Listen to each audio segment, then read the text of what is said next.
नमस्कार, मैं हूं आलोक और आप देख रहे हैं सत्यहिंदी.com। आइए नजर डालते हैं अब तक की सुर्खियों पर। हल्द्वानी हिंसा को लेकर राजनीतिक बयानबाजी तेज हो गई है। बीएसपी चीफ मायावती ने इस हिंसा और कार्रवाई पर प्रतिक्रिया दी है। मायावती ने कहा, उत्तराखंड राज्य के हल्द्वानी में हुई हिंसा और उसमें जान माल की हुई क्षति अति चिंतनीय है। अगर सरकार, प्रशासन व खुफिया तंत्र सतर्क होता तो इस घटना को रोका जा सकता था। सरकार इसकी उच्च स्तरीय जांच कराए तथा अमन चैन को भी कायम करे। उन्होंने आगे कहा, साथ ही उत्तराखंड से लगे यूपी के जिला बरेली आदि में आए दिन किसी न किसी मुद्दे को लेकर यहां तनाव की स्थिति बन सकती है, जिसे समय रहते सरकार को नियंत्रित कर लेना चाहिए ताकि यहां भी शांति व्यवस्था बनी रहे। बरेली में आईएमसी प्रमुख मौलाना तौकीर रजा खान ने कहा कि जुल्म और ज्यादती की हद हो गई है। अगर हुकूमत दंगा फसाद कराना चाहता है तो हम तैयार हैं। शुक्रवार को बिहारीपुर करोलान स्थित संगठन के एक पदाधिकारी के आवास पर मौलाना मीडिया से रूबरू हुए। उन्होंने कहा, हमें बहुत छेड़ा गया है, अब छेड़ेंगे तो छोड़ेंगे नहीं। उन्होंने विश्व हिंदू परिषद और बजरंग दल पर पाबंदी लगाने की मांग भी की। मौलाना ने कहा कि मुसलमानों से नफरत क्यों करते हो? हिंदुस्तान की रगों में मुसलमान बसा हुआ है, नसों से खून खींच देंगे तो बचेगा क्या? उन्होंने मुफ्ती सलमान हजारी को रिहा करने की भी मांग उठाई। आम चुनाव के नतीजों की घोषणा में देरी को लेकर पाकिस्तान चुनाव आयोग की आलोचना के बीच पूर्व प्रधानमंत्री और पीटीआई के संस्थापक इमरान खान ने शनिवार को अपने एआई आधारित विजय भाषण जारी किया है। इमरान खान ने अपने भाषण में कहा, मुझे इस बात का पूरा भरोसा था कि आप इतनी बड़ी संख्या में मतदान करेंगे।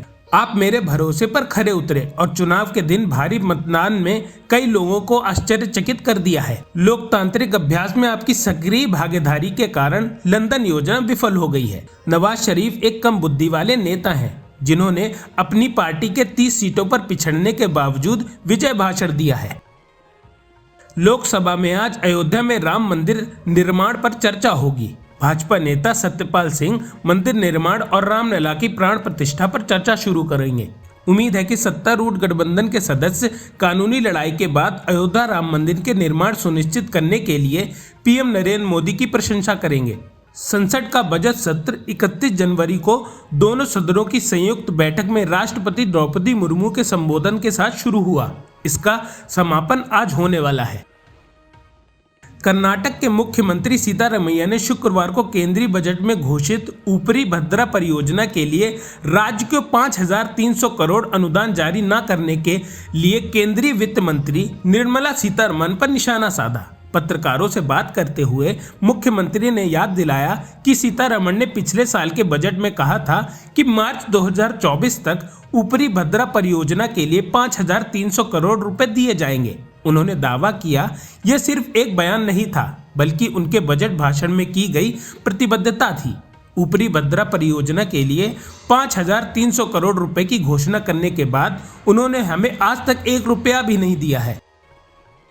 उत्तर प्रदेश के मुख्यमंत्री योगी आदित्यनाथ की अत्यधिक चिंता पर कटाक्ष करते हुए समाजवादी पार्टी के वरिष्ठ नेता शिवपाल यादव ने शुक्रवार को कहा कि वह एक कट्टर समाजवादी हैं और पार्टी प्रमुख अखिलेश यादव के चाचा बने रहेंगे। शिवपाल ने कहा, सदन के नेता कभी कभी मेरे बारे में चिंतित हो जाते हैं, ऐसा लगता है कि वे चाचा पर चर्चा कर रहे हैं। उन्होंने कहा, अध्यक्ष महोदय, मैं आपके माध्यम से कहना चाहता हूं कि चाचा पीडीए में थे, हैं और रहेंगे। मैं कट्टर समाजवादी था, हूं और रहूंगा।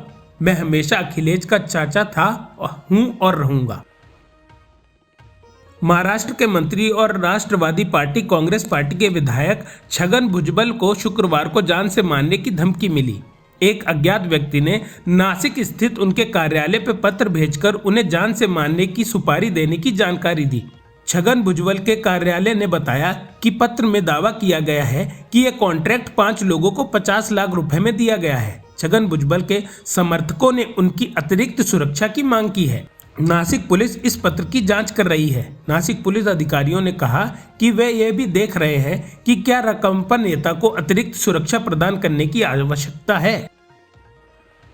हिंदुस्तान आवाम मोर्चा के संस्थापक एवं पूर्व मुख्यमंत्री जीतन राम मांझी ने एक बार फिर स्पष्ट किया है कि वे और उनकी पार्टी भाजपा के साथ ही रहेंगे। मांझी ने शुक्रवार को इंटरनेशनल मीडिया प्लेटफॉर्म एक्स पर पोस्ट शेयर किया, जिसमें उन्होंने लिखा, मेरे लिए कोई सत्ता की कुर्सी मायने नहीं रखती, बस गरीबों, मजलूमों, दबे कुचलों के हकूक की आवाज उठती रहे, उनका काम हो, यह काफी है। मैं गरीब हूं पर कुर्सी के लालच के लिए किसी को धोखा नहीं दे सकता। हम मोदी जी के साथ थे, हम मोदी जी के साथ हैं, हम मोदी जी के साथ रहेंगे।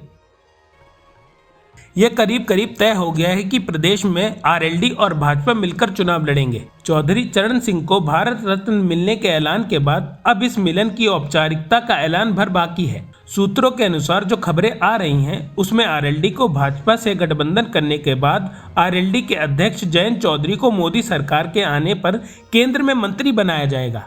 वहीं आरएलडी के एक विधायक को योगी सरकार में भी मंत्री बनाया जा सकता है। सूत्रों के अनुसार लोकसभा चुनाव में मुजफ्फरनगर, बागपत और बिजनौर में से कोई 2 सीटें गठबंधन से मिल सकती हैं। वहीं आगामी राज्यसभा चुनाव में राज्यसभा आरएलडी को 1 सीट मिल सकती है। उत्तराखंड के हल्द्वानी के बनभूलपुरा की हिंसा ने पूरे देश को झंझोर कर रख दिया है। हालात ऐसे हो गए हैं कि प्रशासन को कर्फ्यू लगाना पड़ा और दंगाइयों को देखते ही गोली मारने का आदेश जारी कर दिया गया।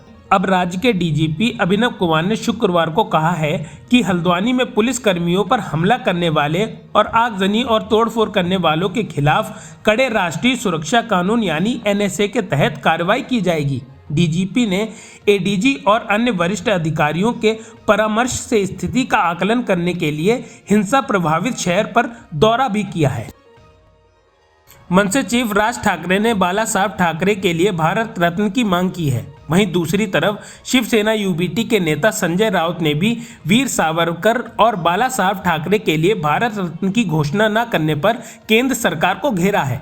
राज ठाकरे ने पीवी नरसिम्हा राव, एमएस स्वामीनाथन और चौधरी चरण सिंह को भारत रत्न दिए जाने की घोषणा का स्वागत भी किया है। राज ठाकरे ने एक्स पर लिखा, बाला साहब ठाकरे को भी भारत रत्न घोषित किया जाना चाहिए। भारतीय टीम इंडिया ने दूसरे टेस्ट में 106 रन से जीत हासिल की है। अब सीरीज का तीसरा टेस्ट मैच राजकोट में 15 फरवरी को खेला जाएगा। ऐसे में भारतीय चयनकर्ता अब बाकी के 3 टेस्ट मैचों के लिए टीम इंडिया का ऐलान जल्द करेंगे। वहीं कोहली को लेकर खबर यह भी है कि वो टेस्ट सीरीज में नहीं खेलेंगे। हालांकि बीसीसीआई ने अभी कंफर्म नहीं किया है। दरअसल कोहली इस समय देश के बाहर हैं और परिवार के साथ समय बिता रहे हैं। इसके अलावा पुजारा ने क्रिकेट में शानदार परफॉर्मेंस कर अपनी दावेदारी पेश कर दी है। ऐसे में यह देखना दिलचस्प होगा कि क्या पुजारा को टीम में मौका मिलता है। शाहिद कपूर की फिल्म तेरी बातों में ऐसा उलझा जिया ने सिनेमा घरों में दस्तक दे दी है। फिल्म में पहली बार उनके साथ कृति सेनन काम कर रही हैं। फिल्म की एडवांस बुकिंग को लेकर काफ़ी चर्चा हो रही है। फिल्म ने एडवांस बुकिंग में अच्छा रिस्पॉन्स दिया है।